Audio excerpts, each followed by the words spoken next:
ficar no frio. Meus pais hoje não virão, porque já estão lá nos Estados Unidos. Já chegaram hoje? Já chegaram hoje pela manhã. E ainda não falei com eles, mas meu irmão já disse que está tudo bem, fizeram uma viagem muito boa.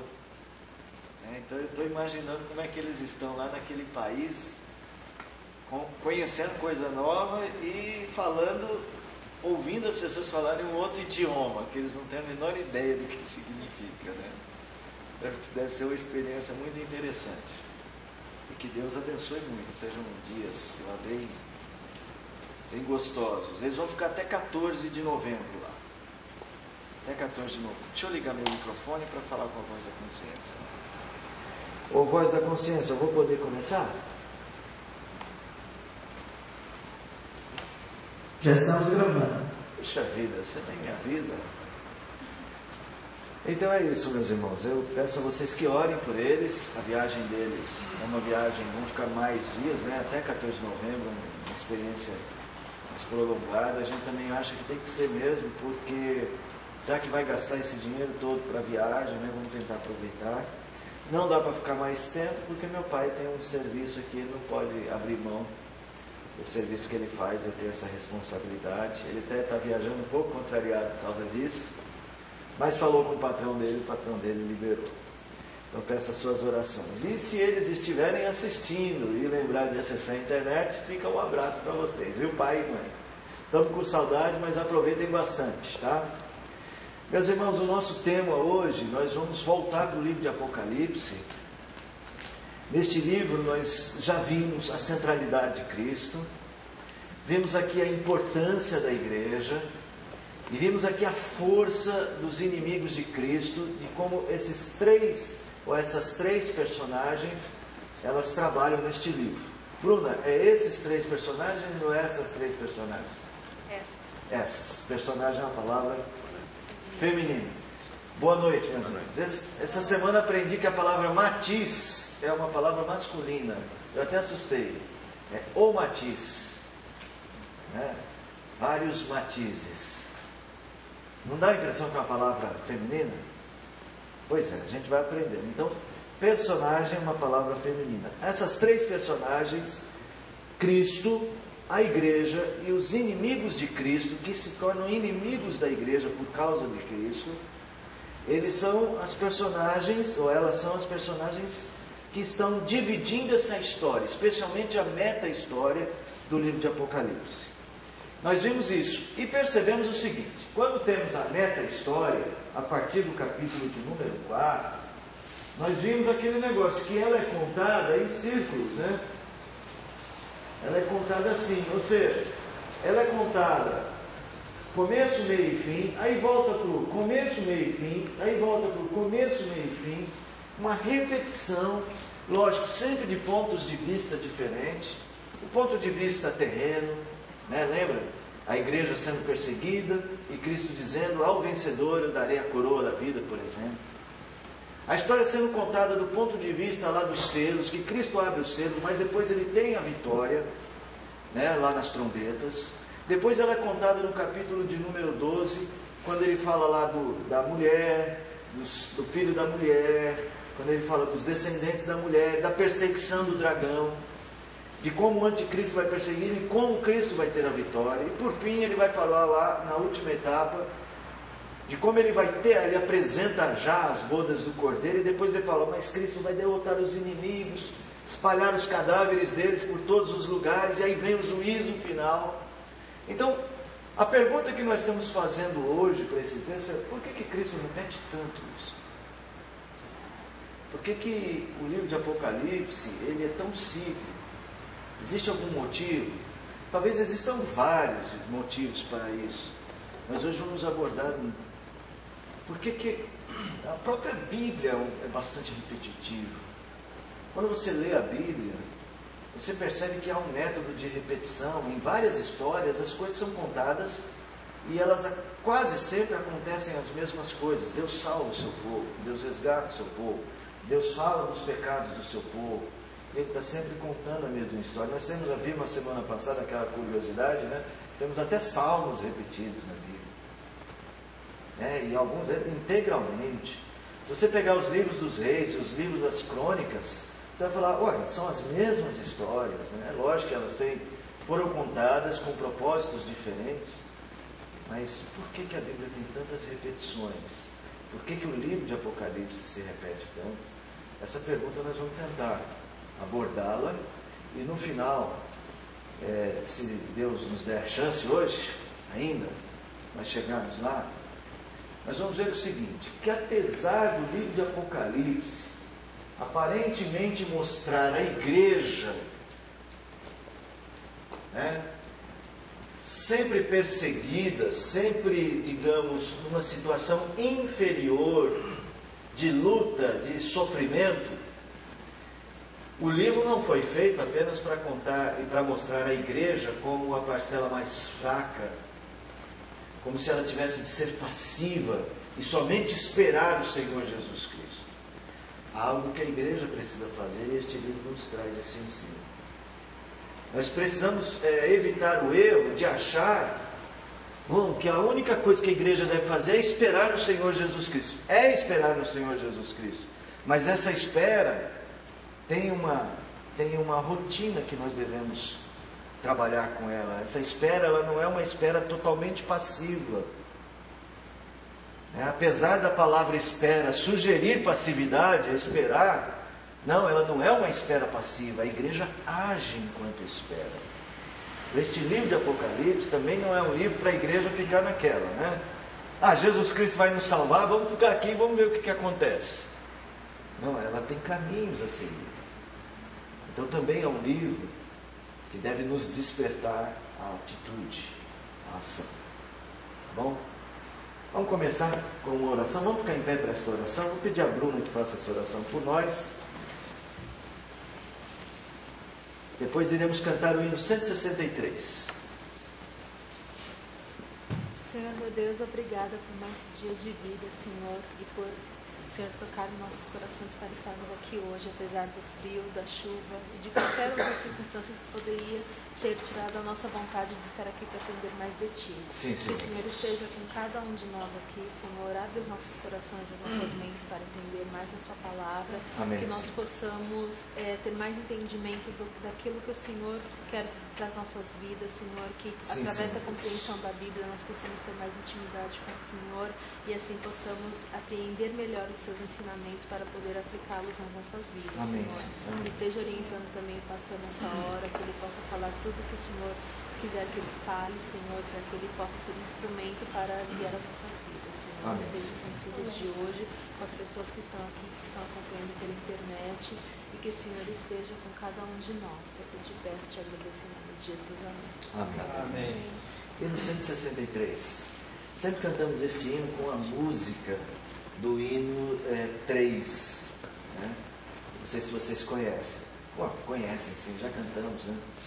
As tuas mãos dirigem meu destino. As tuas mãos dirigem meu destino. Ó Deus de amor, que seja sempre assim. Teus são os meus poderes, minha vida. Em tudo eterno, Pai, dispõe de mim. Meus dias sejam curtos ou compridos, passados em tristezas ou prazer, em sombra ou luz, de acordo com teu plano. É tudo bom se vem do teu querer. As tuas mãos dirigem meu destino, por mim cravadas na sangrenta cruz. Por meus pecados foram traspassadas, bem posso nelas descansar, Jesus. Nos céus erguida sempre intercedendo, as santas mãos não pedirão em vão. Ao seu cuidado e plena confiança, entrego a minha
podem assentar. Esse hino traduz um pouco, né, dessa perspectiva que estamos falando aqui do livro de Apocalipse. Irmãos, a história tem um fim. A história, ela não é aleatória, ela não é cíclica, ela volta sempre ao começo. A história tem começo. A história tem percurso, meio, e a história tem um fim. Essa é a história real. Há pesquisadores, há filósofos, há pessoas que dizem, não, a história ela sempre se repete nas gerações. A história não tem um destino, a história não tem um fim. Mas biblicamente falando, quando somos orientados biblicamente a pensar a nossa vida, a Bíblia nos orienta dizendo, olha, tudo teve um começo, está tendo um percurso existencial, mas ela caminha para um fim. Pelo menos essa história presente. Essa presente era, ela terá um fim. O livro de Apocalipse, ele nos mostra isso constantemente. Ele faz um ciclo, sempre dizendo o seguinte, olha, existe o começo, existe o percurso, existe o fim. Ele até chama Jesus como aquele que era, que há de vir, mas também aquele que é. O que era e o que há de vir. Ele até diz assim, aquele que é, que era e que há de vir. Então você percebe que a própria figura de Jesus Cristo, o Redentor, ela é contada, ela é apontada no livro de Apocalipse dentro dessa perspectiva de final, de progresso para o fim. Então assim, primeira coisa importante é a gente saber que essas repetições cíclicas, essas repetições do livro de Apocalipse, que volta a contar começo, meio e fim, ela não está reforçando a ideia de que a história é cíclica. Ela só está contando a mesma perspectiva de pontos de vista diferentes. Tá? Então a primeira coisa que eu acho que a gente deveria pensar aqui juntos é que por que essas coisas são contadas assim? E a minha ideia é de que essas coisas são contadas assim porque nós precisamos internalizá-las. Nós precisamos viver segundo este modelo, modelo de destino. Nós não vivemos aleatoriamente. Às vezes, irmãos, nós vivemos, não devemos, mas às vezes vivemos. As pessoas às vezes vivem sem sentido de vida, sem saber aonde vão, sem saber por que existem. Você foi trabalhar hoje, não sei por que você foi trabalhar hoje, né? Você deve ter motivos, não, eu preciso ir, eu tenho uma responsabilidade, eu preciso ir, preciso ganhar dinheiro, posso perder o emprego.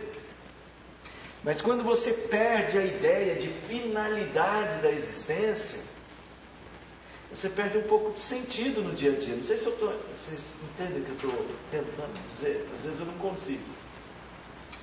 Às vezes nós vivemos aleatoriamente, como se não tivesse propósito a vida. Mas nós somos criados seres com propósitos existenciais. Cada um de nós. E a Bíblia, mesmo o livro de Apocalipse, disse que a relação de Deus conosco, ela tem tanto propósito, que até mesmo antes de nos criar, que a Bíblia diz, antes da fundação do mundo, Deus já havia nos amado. E nos amado com o propósito de nos resgatar. Assim, o livro de Apocalipse, então, é um livro que fortalece o significado da nossa vida como igreja. E quando eu digo o significado da nossa vida como igreja, é o significado da nossa vida como gente, como pessoas. Não é só um significado eclesiástico, só uma parte da vida.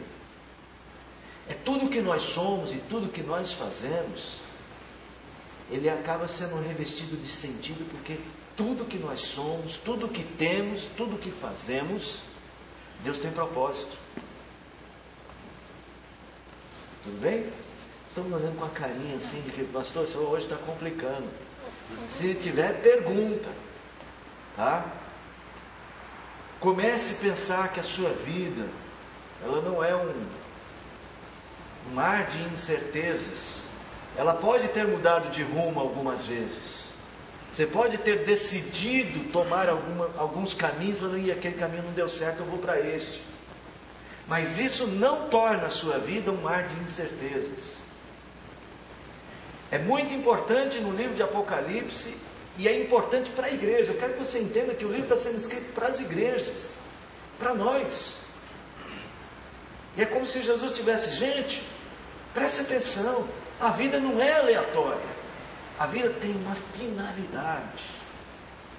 Existe propósito para a nossa existência. Existe propósito até para as nossas lutas. Existe propósito para as aflições pelas quais a igreja passou ali. Pelas quais ela passou na história, pelas quais ela ainda irá passar. Existe propósito na história. Então esse é um ponto fundamental para nós. A história, segundo uma filosofia cristã, ou pelo menos uma história cristã, não só a história que conta a história, né?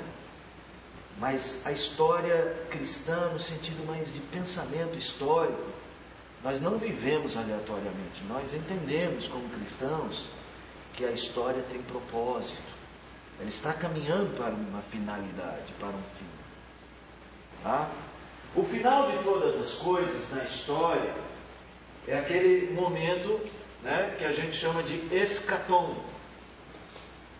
O momento final, o início da eternidade, em que se inicia um novo período histórico chamado período eterno. Este período eterno não está todo descrito na Bíblia, mas aí há outras coisas que acontecerão lá. A história lá mudará. Lembra que eu disse para vocês que algumas estruturas Deus muda? Estão lembrados disso? Né? Até eu estava falando com vocês sobre aquela ideia da gente perder entes queridos. E lá, algumas estruturas até mentais irão mudar. Outra coisa que vai mudar é exatamente essa estrutura de história. A história lá, ela não caminhará para um fim como caminha aqui. Eu não posso falar muito sobre a história lá, como que ela caminhará. A Bíblia não diz muita coisa. Mas é uma história eterna. Para mim, ela caminha de forma a construir.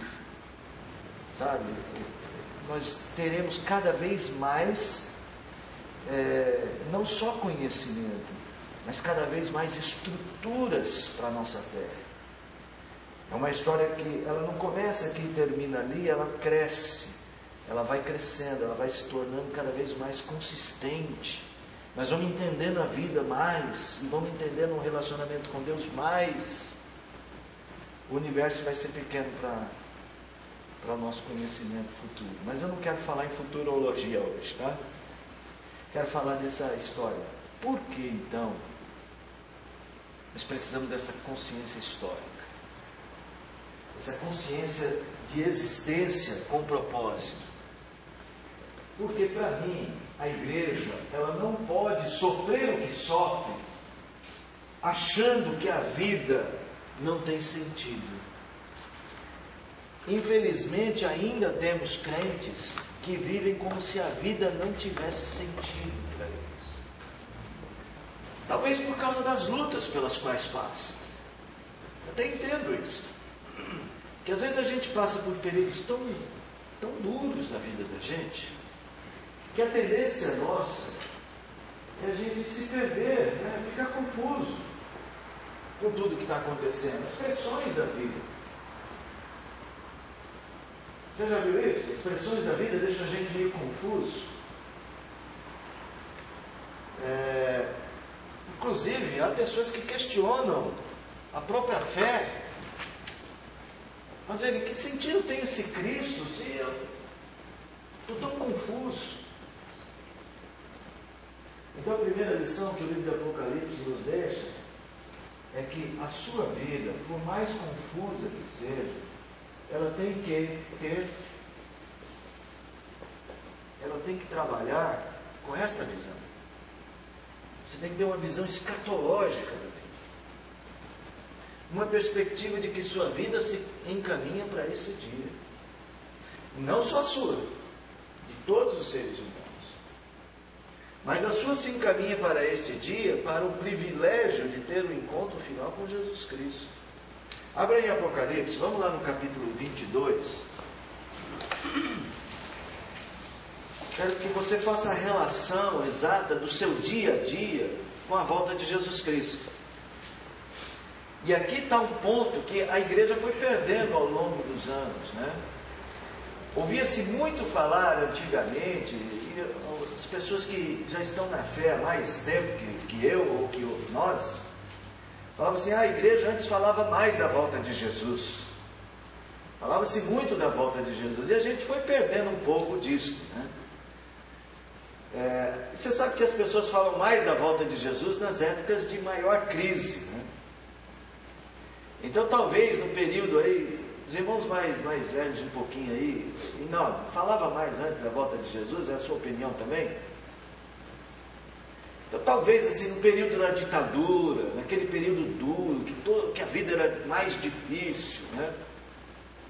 Aquele período de inflação, de desemprego que o nosso país passava, lá talvez na década de 70, na década de 60, com todas as turbulências que a nossa nação vivia, ainda se ajustando como uma nação em franco progresso, talvez aquela expectativa de uma vida muito difícil favorecesse o falar de Jesus. Aí entre os anos 80, entra a democracia, depois os anos 90, a abertura do país, a abertura da economia brasileira, quem sabe aí os anos mais de estabilidade, a inflação, que eu cheguei a pegar a inflação eu cheguei a pegar, tá? Os mais jovens não, né? Mas eu cheguei a pegar aquela inflação de que você tinha que comprar um produto, você tinha que comprar hoje, se comprar amanhã é outro preço. E a vida era mais difícil, hoje você vive um privilégio econômico. Para quem já viveu lá atrás, sabe que nós vivemos momentos de privilégio econômico, de grande tecnologia, de progresso na ciência médica. Até a mortalidade infantil no Brasil caiu. Todas essas circunstâncias, eu acredito que foram roubando a necessidade de se falar da volta de Jesus. Mas isso não é certo. É o comodismo. O comodismo, é o sossego, né? Não parece que a gente precisa tanto de Jesus mais, teoricamente.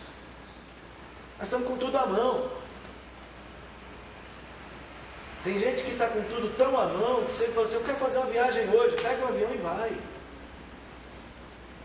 Essa perspectiva escatológica, ela foge nesses tempos. Por quê? Porque é uma tendência de olharmos para nós mesmos, para as nossas respostas. Mas o que o livro de Apocalipse está indicando é que o modelo de vida, não é o livro de Apocalipse só, toda a Escritura, desde o Gênesis, a gente vai ver isso em Gênesis, está indicando que o nosso dia a dia, ele deve ser vivido com um parâmetro no escatom, com um olhar para diante, um modelo escatológico de vida, é vivendo, pensando no último dia. Olha só, Apocalipse 22, vocês abriram aí. Verso de número 11, alguém lê para a gente. Nem precisa do outro microfone que eles estão captando com aquele ali. Ele diz que capta tudo aqui. Continue o injusto fazendo injustiça. Continue o imundo ainda sendo imundo. O justo continue na prática da justiça e o santo continue a santificar-se. Então veja, ele está falando dos dois. Cada um continue a viver. Em outras palavras é isso. O santo, não esqueça, continue a santificar-se, porque o imundo continuará na imundície. Mas vê o verso seguinte, como é que ele se completa? E eis que venho sem demora.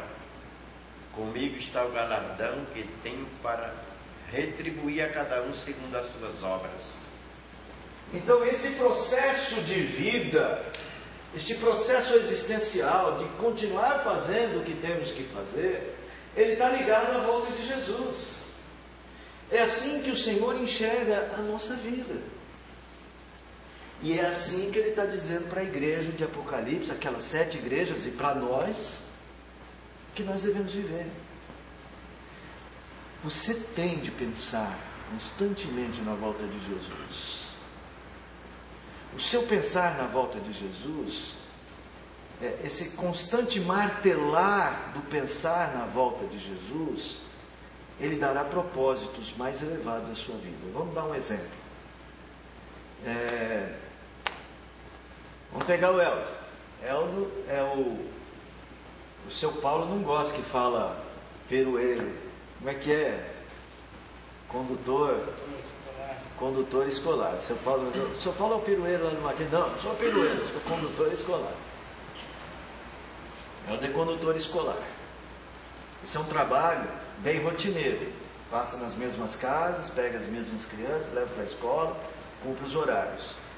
Esse é um tipo de trabalho que tende a fazer a vida parecer uma rotina, não é verdade? Existem outros trabalhos assim, tá? A maioria dos trabalhos são muito rotineiros. A maioria. Como é que é o seu lá, Bruno? Eu recebo um material todo errado, com erro de português, aí tem que corrigir, checar se a tradução está certa ou não. Você pega vários livros. Não é o mesmo livro sempre, mas acaba, mesmo sendo livros diferentes. Exatamente. Porque o tema é o mesmo. Eu acabo lendo as mesmas coisas, corrigindo as mesmas palavras, porque todo mundo sempre erra aquela palavra. Quem mais? Rogério, o que você faz lá, Rogério? Seu trabalho tem alguma rotina? É todo dia uma coisa nova? Rotinas e bastante coisas. Essas rotinas são mais rotinas que coisas novas ou mais coisas novas que rotinas? São mais rotinas do que coisas novas. Trabalho em cima do problema das pessoas, né? Quando elas não conseguem mexer com o computador, é o mesmo. Então quase sempre é o mesmo problema, repetindo. A vida é muito rotineira, gente. Eu não queria perguntar, mas as donas de casa, existe uma coisa que tem mais rotina que ser dona de casa? Não. Vamos lá. Antes do almoço, tem a louça para lavar. Lava a louça, vou fazer o almoço. Termina o almoço, o que é que tem? Louça para lavar. Então assim, a vida é muito cheia de rotina. A pessoa que viver, pegar o trabalho menos rotineiro.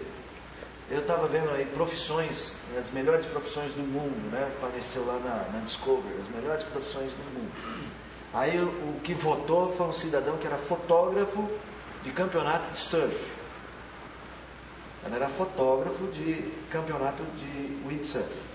Então ele viaja o mundo inteiro tirando foto das coisas mais lindas que existem.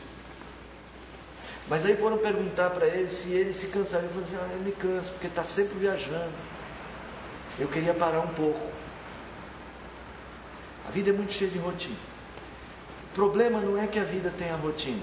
A rotina de casa, né? Eu estou pegando o exemplo da louça, mas tem tantos outros. Tem a roupa para lavar e as outras coisas, né? A vida tem que ter propósito, mesmo nas coisas rotineiras. É um tempo de espera. Se nós conseguirmos empregar uma mentalidade escatológica para as coisas que nós fazemos, eu não sei de que jeito você vai fazer isso, se você tem que passar nas mesmas casas para pegar as mesmas crianças, mas de repente você pode impregnar essa sua rotina de um propósito escatológico na sua vida, porque hoje não é igual o dia de ontem. O dia de hoje é um dia mais próximo do dia escatológico. E isso deveria fazer alguma diferença para nós. Não importa quanto tempo demora. O nosso anseio da volta. Olha o que Jesus diz, eis que venho sem demora. Quando Jesus diz eis que venho sem demora, a proposta dele é de criar expectativa da volta. Vamos pegar aí, deixa marcado aí, vamos lá em Tessalonicenses, abra comigo lá nas cartas de Paulo, segunda Tessalonicenses, acredito que lá vamos encontrar o que precisamos. Melhor, irmãos, 1 Tessalonicenses, desculpa, 1 Tessalonicenses.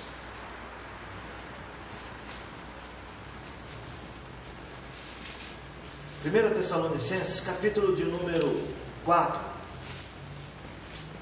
No verso de número 13, o apóstolo Paulo vai falar sobre essa perspectiva escatológica de vida.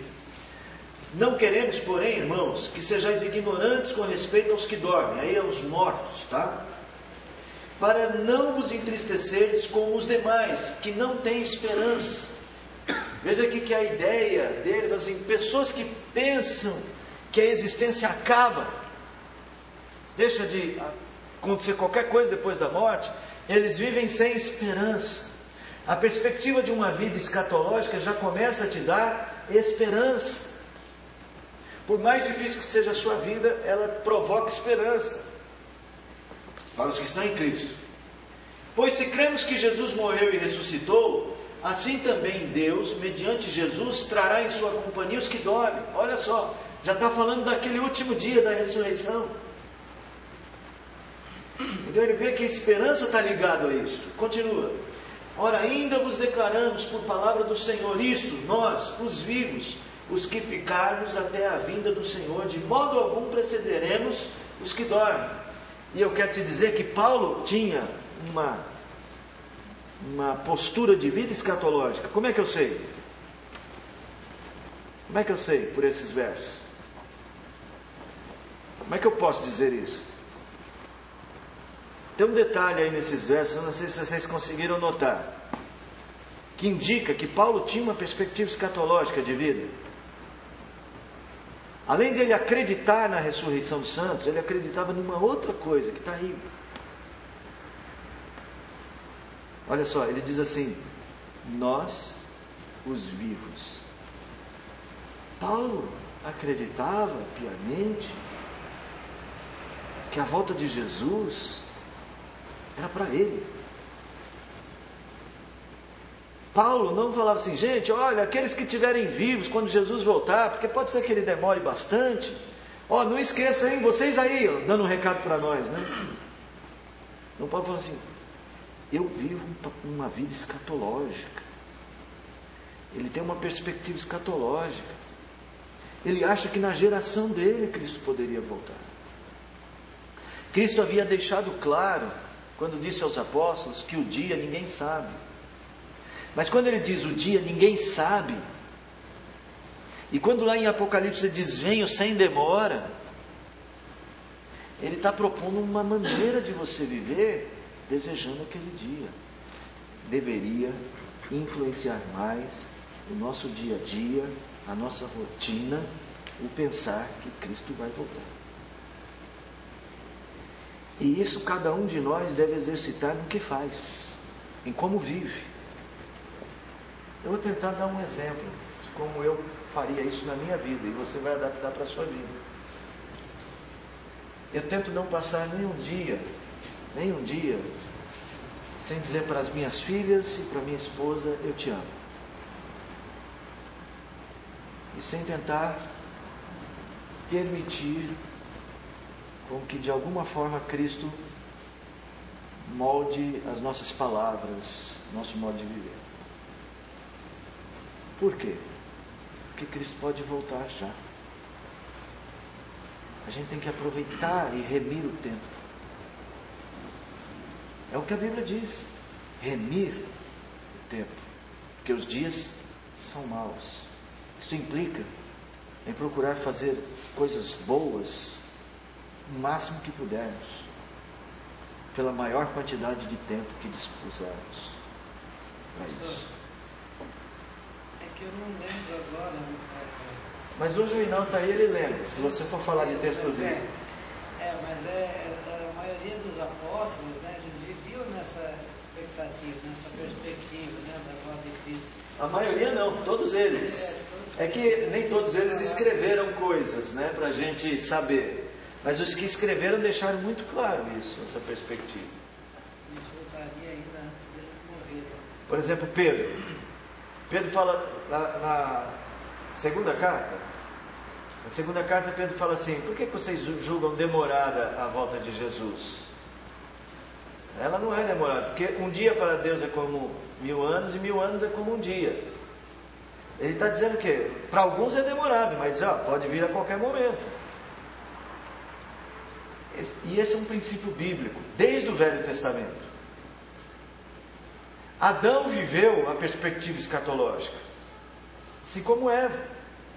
Quando Deus fez a promessa, lá em Gênesis 3,15, de ti nascerá aquele que vai pisar a cabeça da serpente, daquele momento eles começaram a fazer o quê? Aguardar o prometido. Tanto é que quando nasce Caim, eles se alegram e dizem, ganhamos um filho com auxílio do Senhor, um varão. Era como se ele estivesse dizendo, agora está tudo resolvido, agora que a serpente vai ver, nasceu o menino. Por isso, ter filhos no Velho Testamento era tão importante. Havia sempre uma perspectiva escatológica no nascimento de filhos. E outra coisa mais, lembra os profetas, que eles começaram a falar, o Messias vem, já o Messias vai chegar, o Redentor virá. As próprias profecias apontavam para um modelo escatológico de vida. Então assim, irmão, eu não sei como, mas nós temos que incluir no nosso dia a dia, na nossa rotina, essa perspectiva que Cristo deixa. Por isso ele sempre repete que quando ele vier, ele nos salvará completamente. Por mais difícil que seja a rotina. Vamos voltar para o Apocalipse, no capítulo de número 2. Se vocês tiverem perguntas, por favor, fiquem à vontade, tá? Nós fizemos aqui uma checagem das cartas a semana passada, e nós vimos que tem algumas estruturas, quem são os inimigos, o que os inimigos faziam, lembram disso? Vamos hoje aqui observar, no final dessas cartas tem sempre uma espécie de promessa, né? Uma palavra que tem a ver com o futuro. Por exemplo, no capítulo de número 2, verso 7, quem lê para a gente?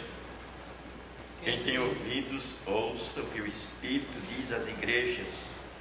Ao vencedor dar-lhe-ei que se alimente da árvore da vida que se encontra no paraíso de Deus. Vamos pegar outro exemplo? Outro irmão lê o verso 11. Quem tem ouvidos, ouça o que o Espírito diz às igrejas. O vencedor de nenhum modo sofrerá o dano da segunda morte. Mais um exemplo só. Vamos saltar agora. Vamos lá para o capítulo de número 3. 3, 5. Outro irmão ou irmã. O vencedor será assim vestido de vestiduras brancas, de modo nenhum apagarei o seu nome do livro da vida. Pelo contrário, confessarei o seu nome diante de meu Pai e diante dos seus anjos. Então assim, e você perceberá então que sempre tem uma palavra de vitória que tem a ver com o futuro. Depois vocês podem ler todas essas cartas, vocês perceberão que todas elas têm essa dimensão escatológica da vida. Era como se Jesus estivesse dizendo para aquelas igrejas, eu vou repetir isso aqui: vivam com a perspectiva desta vitória escatológica, porque eu venho sem demora. Eu venho. Eu tenho que conseguir aprender dia a dia a trazer a volta de Cristo para as minhas experiências diárias. Uma boa maneira de você fazer isso talvez seja orando sempre para que Cristo volte. Eu vim começar a pensar nessas coisas não faz muito tempo. Acho que tem um ano mais ou menos, né, que eu tenho pensado nessas coisas. Tanto é que incluí nos cultos do domingo à noite sempre a palavra Maranata no final. Eu acho que o culto ele é muito didático. Acho que o culto ele nos ajuda a ser. Ele é didático no sentido de que ele pode causar impacto no dia a dia. Eu acho que a gente tem que estar sempre, semanalmente, no culto e sempre, todos os dias, lembrando que Cristo vem e desejando a sua volta.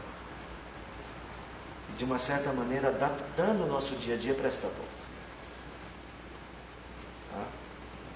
Então, o primeiro motivo dessa repetição contínua é criar em nós um modelo de vida escatológico que faça a gente lembrar. E a repetição tem a ver com isso. Eu já vou falar um pouquinho mais sobre essa repetição. Vamos voltar um pouco aí, no capítulo 2 ainda de Apocalipse. Eu vou selecionar alguns textos. Alguém lê para a gente aí, capítulo 2, verso 5. Aqui a carta à igreja em Éfeso. Capítulo 2, verso 5. Lembra-te, pois, de onde caíste, arrepende-te e volta à prática das primeiras obras. E se não venho a ti, moverei do seu lugar do teu candeeiro, caso não te arrependas. Muito bem. Mais um exemplo. Capítulo de número 3. Vamos pegar mais um exemplo. Capítulo de número 3, verso 2. 2 e 3, vai. Ser vigilante e confirma os restantes que estavam para morrer, porque não achei as tuas obras perfeitas diante de Deus. Lembra-te, pois, do que tens recebido e ouvido, e guarda-o e arrepende-te, e se não vigiares, virei sobre ti como um ladrão, e não saberás a que horas sobre ti virei. Mais um exemplo, outra pessoa. Capítulo de número 3, verso de número 18. Aconselho que de mim compres ouro refinado pelo fogo, para te enriqueceres, vestiduras brancas, para te vestires, a fim de que não seja manifesta a vergonha da tua nudez, e colírio para ungires os olhos, a fim de que vejas. Se por um lado essas cartas de Apocalipse estimulam, mesmo falando das lutas que eles têm na vida, estimulam eles a pensarem no escatom, essas cartas também responsabilizam a igreja, torna a igreja responsável. O livro de Apocalipse, ele não é um livro só para dizer assim, vocês vão sofrer bastante aqui, mas tudo bem, no final vai dar tudo certo.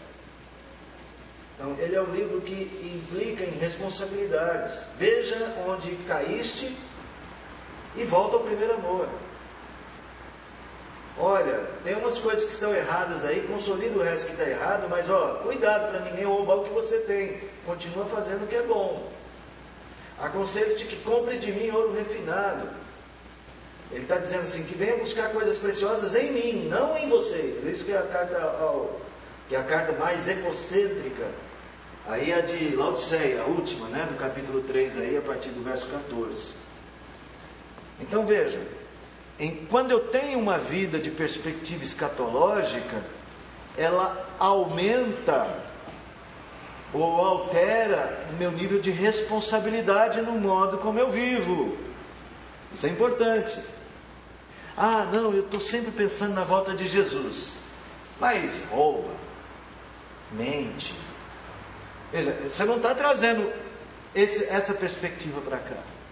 Quando você traz essa perspectiva para o seu dia a dia, aumenta a sua responsabilidade.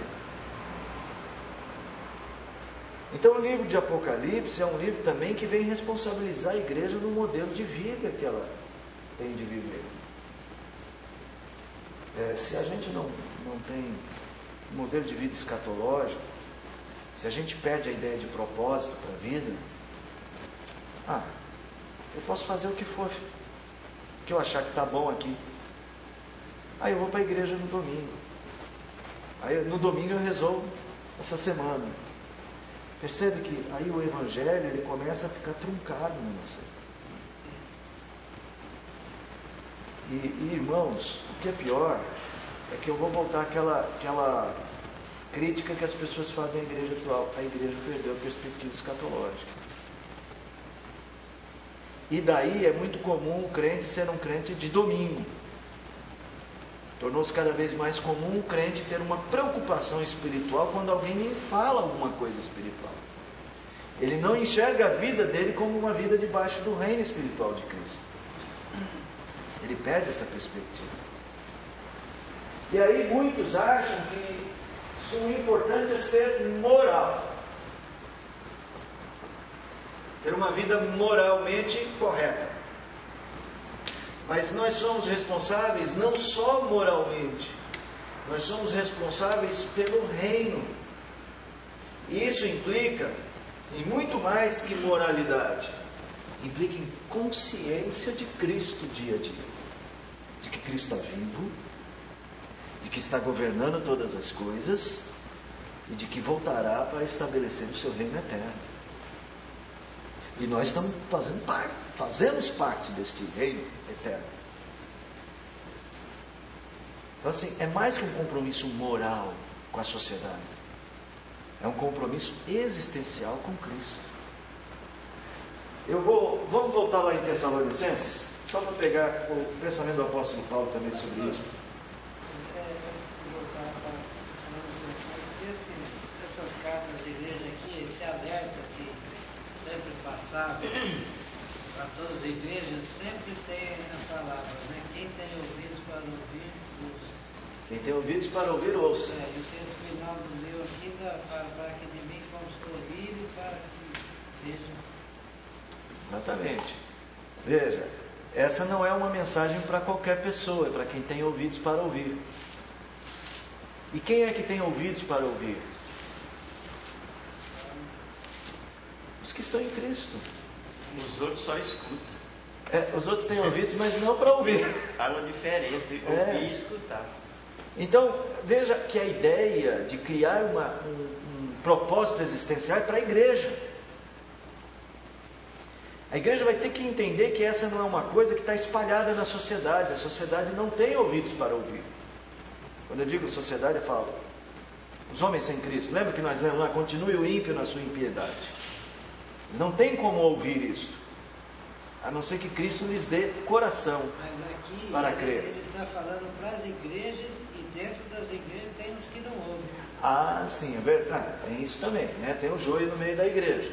É verdade. Sim, você tem razão.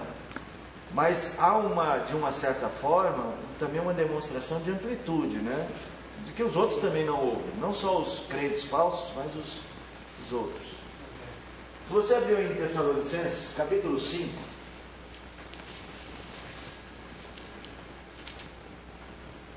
Alguém lê para a gente verso 1 a 3.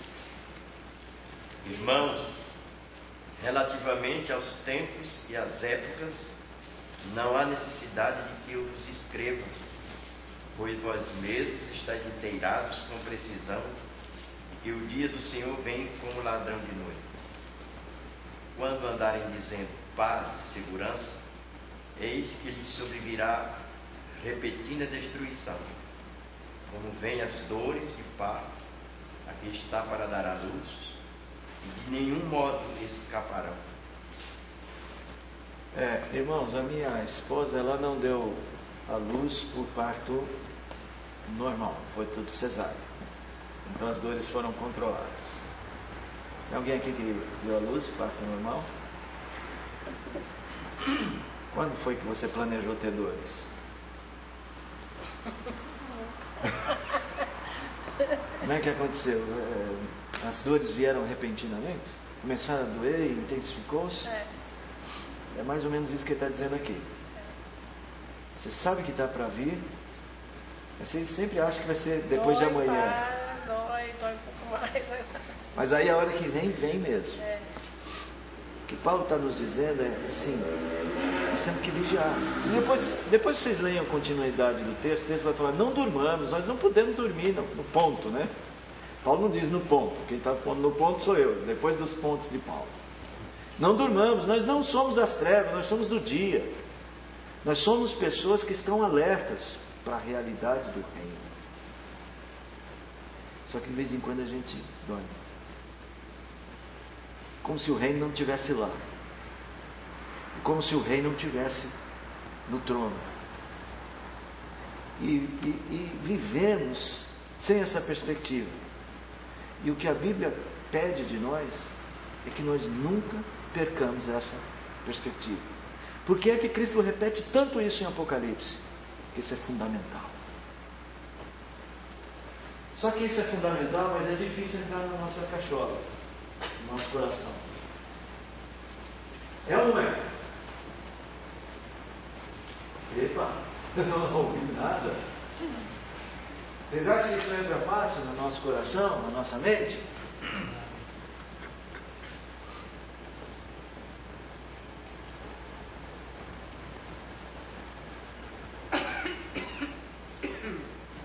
Imaginemos que existam níveis da nossa mente, que este nível aqui é o nível... vamos fazer diferente. Fazer igual meu professor. Ele é flamenguista e fez um símbolo parecido com o Flamengo.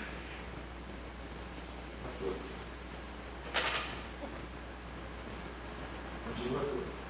Mas melhorou. Isso aqui é a nossa mente. Ele divide a nossa mente em 2 pontos.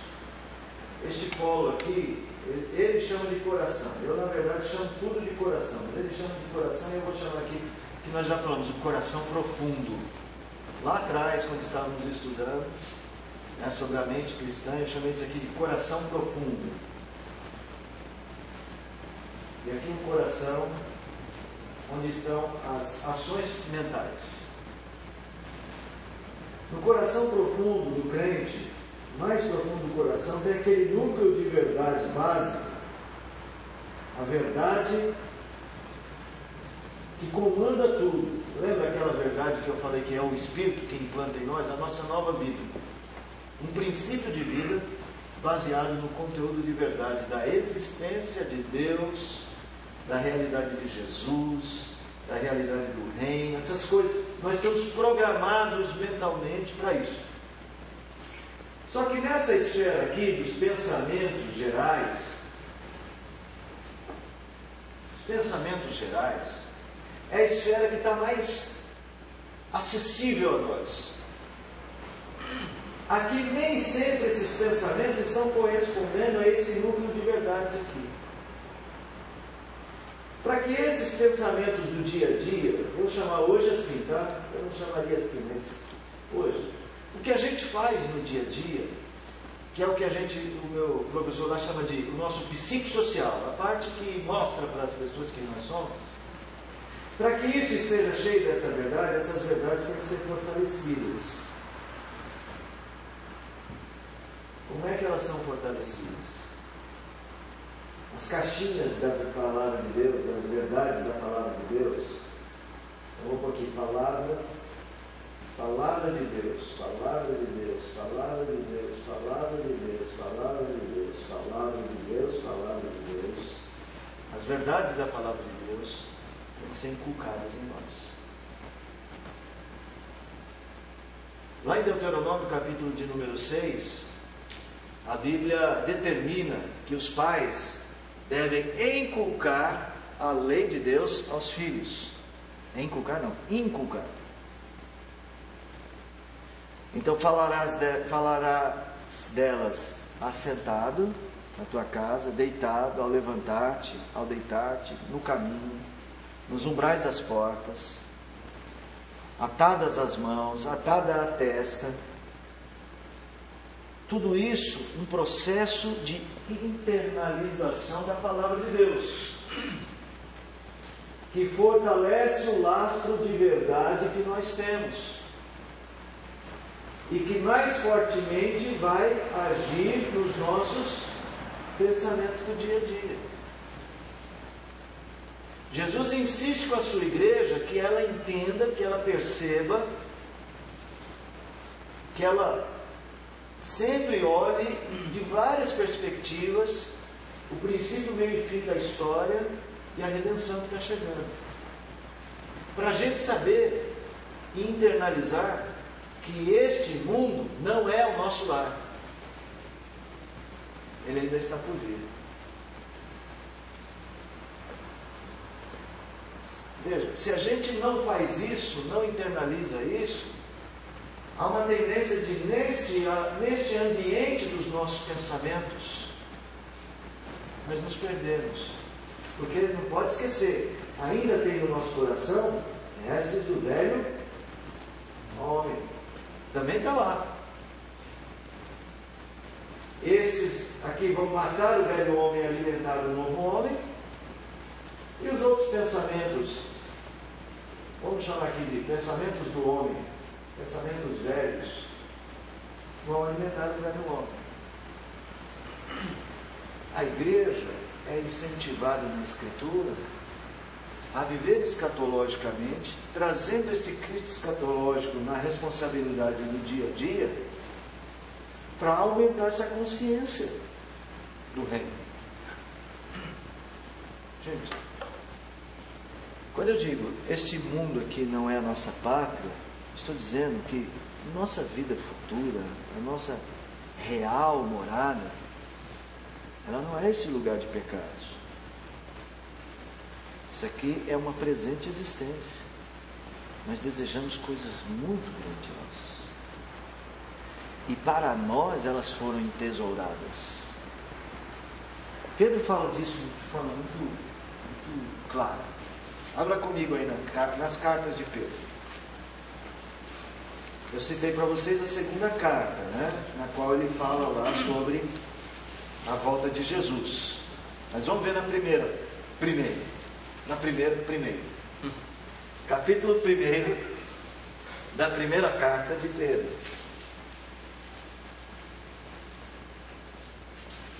Vou pedir que alguém leia do verso de número 3 até o verso de número 5. Alguém que ainda não leu hoje, irmão? Ou irmã? Não leu ainda?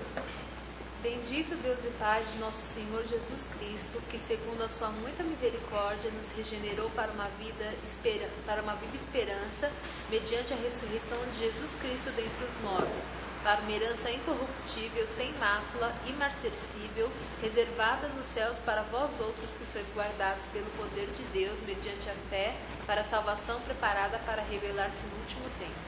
Gente, até dispensa comentários. Se você for olhar bem esse texto, dispensa comentários disso que a gente está falando. De como é importante ter essa noção de que está reservado para nós um modelo, uma existência que é perfeita. E é isso que Pedro começa a sua carta falando, gente, bendito Deus e Pai de nosso Senhor Jesus Cristo, que nos tem, que segundo a sua muita misericórdia nos regenerou para uma viva esperança. Ele nos deu uma nova vida para a gente pensar nessa esperança. E ele fala assim, para uma herança incorruptível, sem mácula, imarcessível, reservada nos céus para vós outros. Isso não é escapismo. Tem gente que fala, não, isso é escapismo. É uma linguagem que se usa aí nas academias. Isso é escapismo, é uma fuga do mundo. Não é, para nós é a realidade. Eles dizem, isso é escapismo, é fuga do mundo, da realidade. Não, para nós é viver a verdadeira realidade. Esse é o princípio da Bíblia.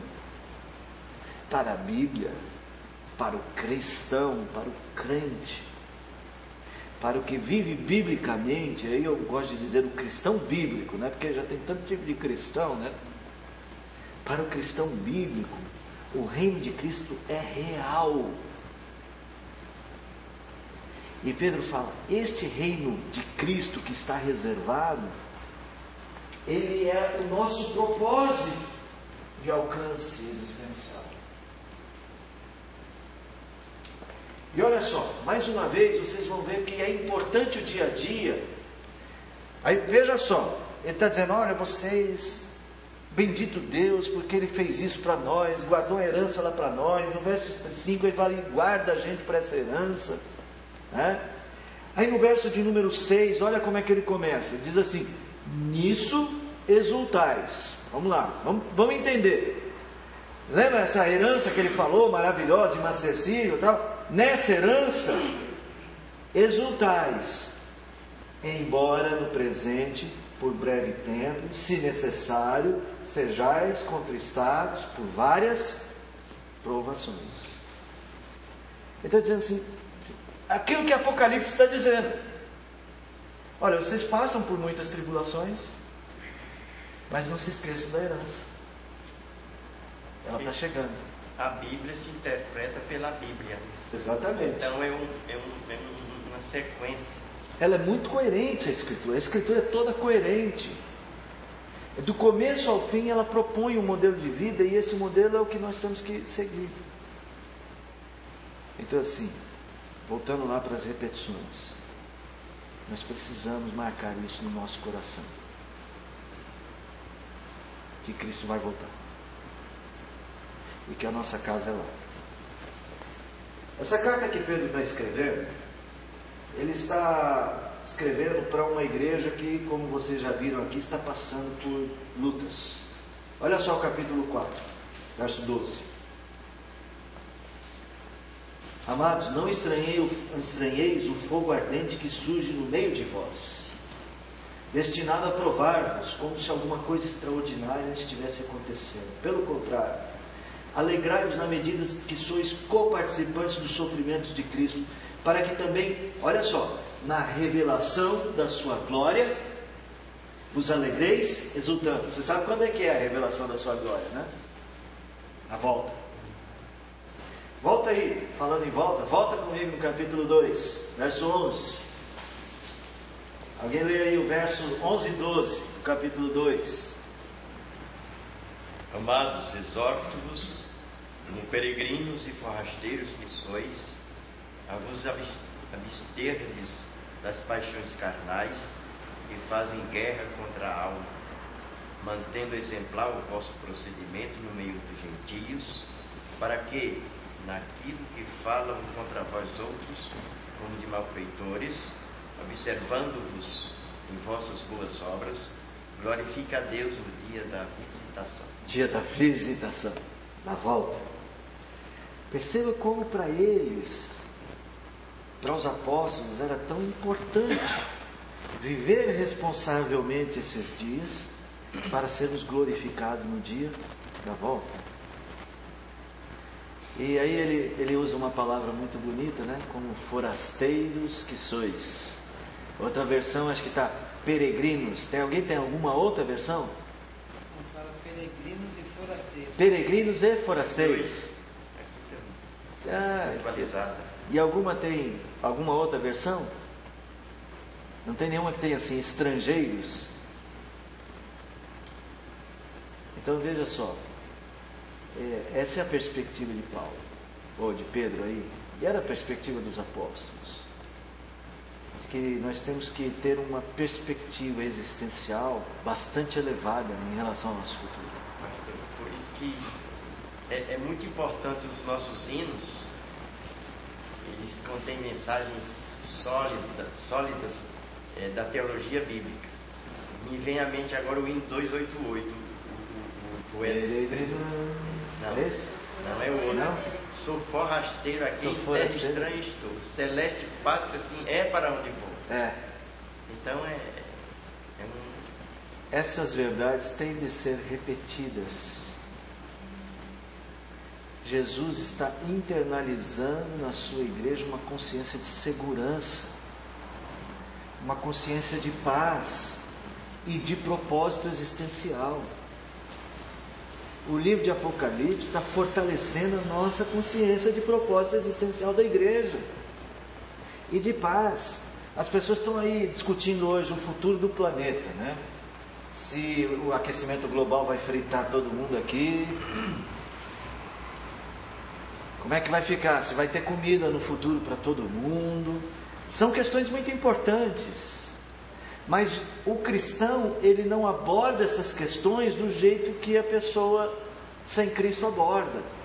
Nós abordamos sempre debaixo de um controle existencial de Cristo, das provas e do futuro. E essas e tantas outras questões. Nós não podemos criar filhos só para este mundo. Veja só, como que muda.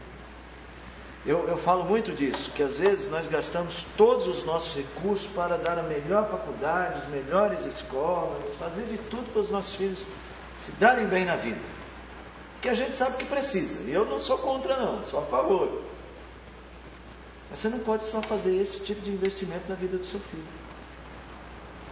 Ele não pode viver, se você é um cristão bíblico, com uma perspectiva limitada, de que o máximo que ele vai conseguir na existência é ter uma boa profissão, ter filhos e morrer.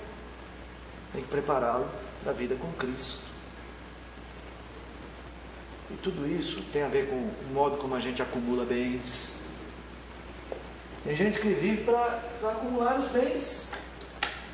Eu acho que é prudente guardar, estabelecer um padrão de vida sólido para você, para as futuras gerações.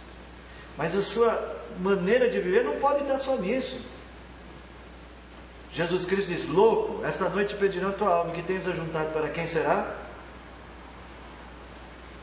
Ajunteis para vós outros tesouros nos céus. Paulo escreveu para Timóteo, acho que eu já li com vocês essa passagem, sobre os ricos, orientação aos ricos. Olha lá, 1 ou 2 Timóteo, capítulo 5. Você sabe que eu sempre confundo o primeiro com o segundo livro, né? Sempre que eu digo é um, deve ser o outro. Não, é o 1 Timóteo, capítulo 6.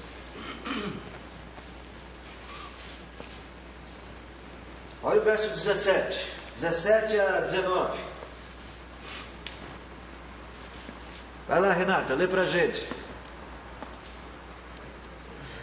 1 Timóteo 6, 17 a 19. Será que Timóteo já foi para o céu na sua vida?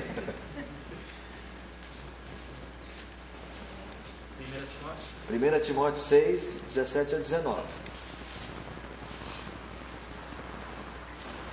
Exorta os ricos do presente século que não sejam orgulhosos, nem depositem a sua esperança na instabilidade da riqueza, mas em Deus, que tudo nos proporciona ricamente para o nosso aprazimento. Que pratiquem o bem, que sejam ricos de boas obras, generosos em dar e prontos a repartir. 19 também? 19 também. Que acumulem para si mesmos tesouros, sólido fundamento para o futuro, a fim de se apoderarem da verdadeira vida. Entenderam, né? Isso aí serve para qualquer um. Isso aqui é só para os ricos, pastor. Para nós não. Classe média, classe C, classe D também não. Isso é para todo mundo. É bem prudente você saber juntar, guardar para momentos especiais, para aquisições especiais. Mas você não pode viver só para isso. A nossa vida não se resume a isso aqui. Porque nós não podemos levar estes bens para a nossa vida futura. Pelo contrário, acumule, como é que diz aí? Texto lá? Acumule para si mesmo tesouro sólido fundamento para o futuro, a fim de se apoderarem da vida eterna, da vida futura. Então ele está falando aqui de uma vida com Cristo, está falando de uma vida segundo a palavra do Senhor. Uma vida escatológica, gente. Vai mudar o modo como você faz poupança. Tem limite para fazer poupança? Posso guardar até quanto, pastor? Tem limite? O que vocês acham? Digamos que você tem aí um salário de 15 mil reais, você só gasta 3 mil para viver. Hein, Rogério? Vamos falar de você então. Rogério ganha 15 mil. Ele, exemplo, gente, é brincadeira, tá? Ele deve ganhar uns 20 ou 30. E ele só gasta 3 para viver, só ele e a Renata, não tem filhos. A Renata come bem pouquinho, né? Bem magrinha, assim, come pouquinho, ele também. Não tem gastos, não tem luxos. Estão guardando dinheiro. Todo mês eles guardam 12 mil reais. Tá bom, não tá? Tá bom tamanho essa poupança, não tá? Tem limite para eles guardarem? Tem. Qual? Limite que restou, né? Certo. Tá bom, mas dentro desse daí, tem um limite? Ele guarda todo 12 mil. Mas ele tem que guardar até quando? Até o final da vida dele ou tem limite? Aí não tem, se ele tem e quer guardar. Se ele tem e quer guardar, não tem, né? Só tem um. O próximo. O amor ao próximo. Eu não posso guardar dinheiro, muito dinheiro, enquanto meu irmão não está sendo socorrido. É uma decisão muito grave, muito difícil, mas é bíblica. Você deve ajuntar, é seu dever ajuntar, para quando precisar, poder socorrer. Esse é um princípio calvinista dos mais importantes sobre poupança. Princípio da nossa fé calvinista. Mas é bíblico. Abre em Efésios. Pensei que era em 1 João. 1 João, pode deixar 1 João 3 aberto aí. 3,18, né? Deixa aberto aí. Vamos lá. Quando é que eu falei aí? Efésios. Efésios. Aqui tem vários textos, mas esse é um deles. É que você não falou capítulo, você falou Efésios. Efésios capítulo 4. Já vai abrindo aí o verso 25. Deixa eu achar o meu aqui. A partir do 25. Mas vamos mais diretamente no texto, né? Verso 28. Aquele que furtava, não furte mais. Antes, trabalhe, fazendo com as próprias mãos o que é bom, para que tenha com que acudir ao necessitado. Para que tenha com que acudir ao necessitado. Olha o princípio do trabalho, do acúmulo de bens, da poupança. Trabalhe para que você possa ajudar quem precisa. Não é assistencialismo. Saber acudir com consciência do necessitado. Ele está citando um texto lá de 1 João. Aquele, nesta vida, quem tiver recursos deste mundo e ver o seu irmão padecer necessidade e fechar-lhe o coração, não está nele o amor de Deus. Vê aí como é que está no texto direitinho.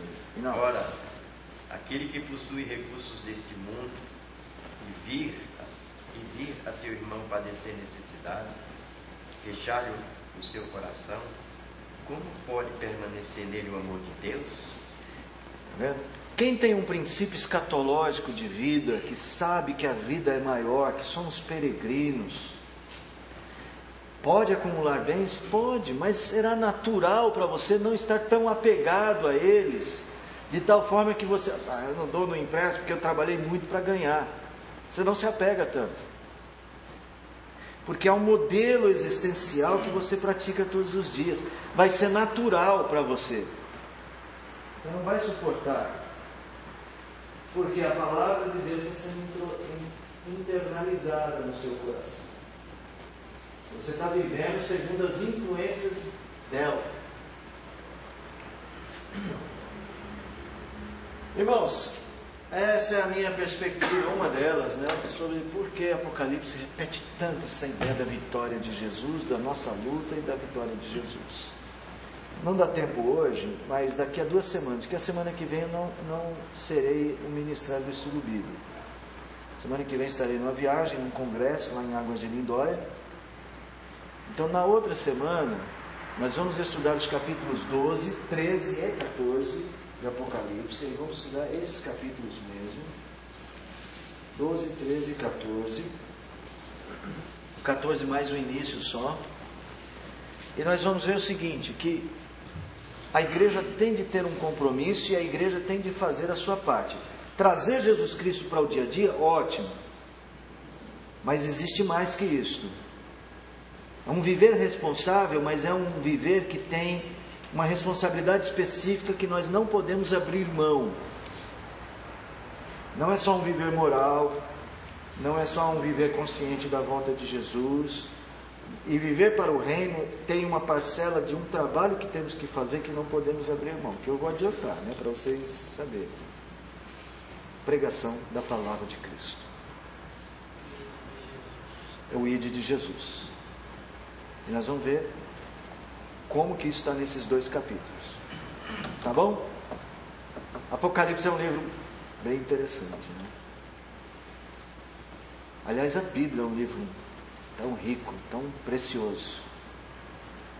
Eu espero que isso conceda a vocês, ajude vocês na leitura deste livro, uma perspectiva diferente, que ajude vocês a manterem um modelo escatológico de vida. Quando ele foi revelado, né, o livro de Apocalipse é o livro da revelação. Quando foi revelado para João estas coisas que haveriam de acontecer, essa meta-história, acima da história, tinha, entre tantos propósitos, esse propósito de fortalecer a nossa fé, a nossa convicção e o nosso compromisso com o reino de Jesus Cristo.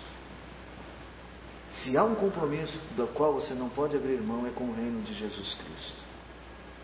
Talvez, vou voltar àquele ponto inicial, você tenha mudado algumas vezes, algumas decisões da sua vida. Sei lá, eu queria morar em Santos, mas acabei ficando morando aqui em São Paulo mesmo.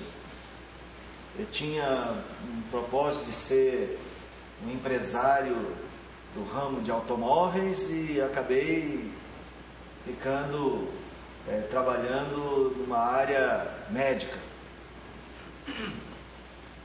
Não importa. Sua vida pode ter mudado, ela não perdeu o propósito. Porque o propósito de Cristo é maior que esses propósitos. Esses são menores.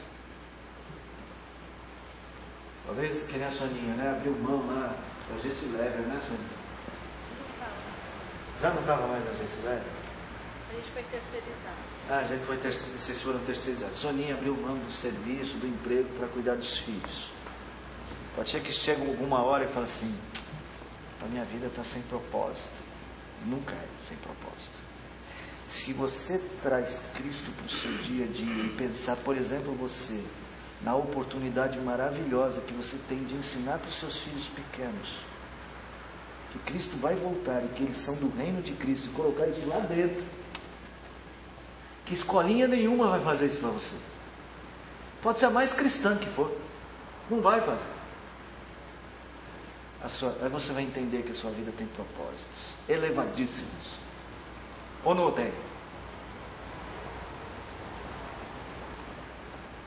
Se a gente compreender, por exemplo, que muitos dos nossos sonhos não se realizaram, porque Deus nos queria exatamente onde estamos, para que onde estamos sejamos luz. Aí nós vamos perceber que uma vida escatológica, com princípios escatológicos, uma existência assim, vale a pena. Qualquer delas, qualquer vida que viva com Cristo de maneira consciente, consistente, vale a pena ser vivido. É isso aí, irmãos. Vamos cantar o hino, Inaldo?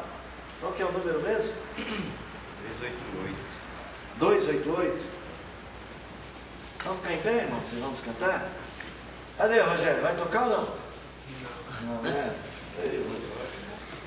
Você escolheu algum hino, Rogério? Mas se escolheu, não falou, né? Não escolhi, pastor. Vamos 288, para a gente encerrar. Sou forasteiro aqui, em terra estranha estou, celeste pátria assim, é para onde vou, embaixador por Deus, do reino lá dos céus, vem em serviço do meu rei. É a mensagem que me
Pai, bendito seja o Senhor pela história que nos dás, pela vida que temos, com todas as lutas e até com tantas imperfeições, Pai, nós podemos crer que o Senhor está dirigindo tudo para a honra do Teu nome.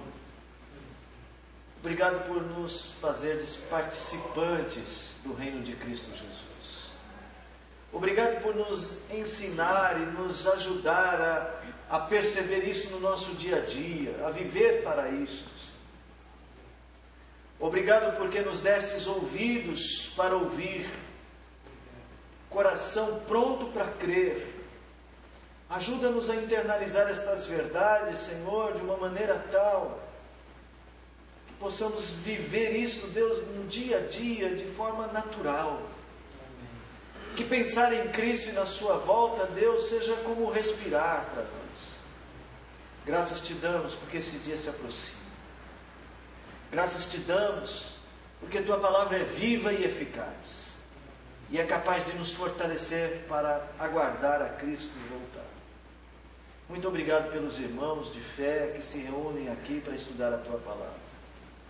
Obrigado pela disposição deles e de outros tantos, às vezes assistindo pela internet, de considerarem, ó Deus eterno, a necessidade de estudar a tua palavra para crescer. Muito obrigado por tudo, Senhor. Obrigado porque o Senhor está aqui. Obrigado porque em Cristo Jesus nós podemos nos considerar homens e mulheres bem-aventurados sempre. Abençoe-nos e nos ajude. Conceda-nos graça no dia a dia e até a volta de Jesus. Nós oramos em nome dele. Amém. Amém. Podem assentar, irmãos. Muito obrigado, que Deus abençoe. Os que não estavam no início, falei da viagem da minha mãe, já chegou lá nos